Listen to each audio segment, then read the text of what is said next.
You pilih lah. You nak yang mana? I belanja. Betul ke you ni? Ya. I nak yang besar sekali boleh? Boleh? Nak yang ni satu, lepas tu nak gelantangan satu. Boleh bang, tengok bang. Yang ni?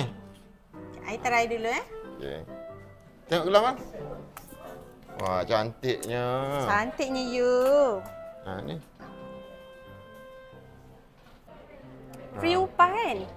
Cantiknya. Berapa semua bang? Dua ni?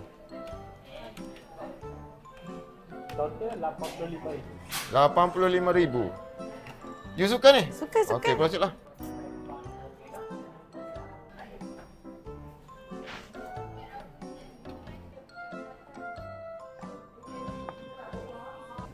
Bang, kalau saya bayar pakai buku Avon boleh bang?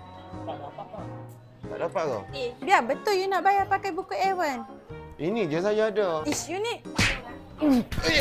Dah lah tak handsome. Tak ada duit. You.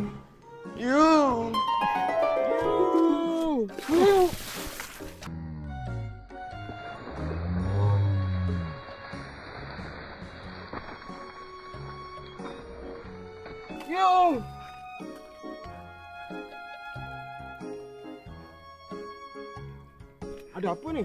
Ayah ni mengigau. Dari tadi lagi asyik duk sebut nama you je. Siapa you ya? Ayah mimpi shopping mas dengan mak baru kat Musligo. Dengan mak baru? Mana cantik Lijah dengan mak baru yang dalam mimpi ayah tu?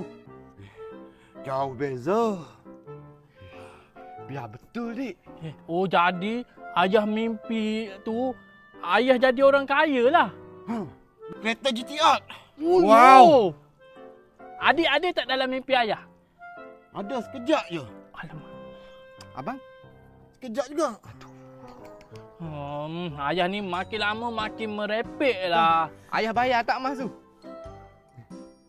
Alah, ayah bayar pakai buku Avon. Patutlah mimpi basah. Dah lah.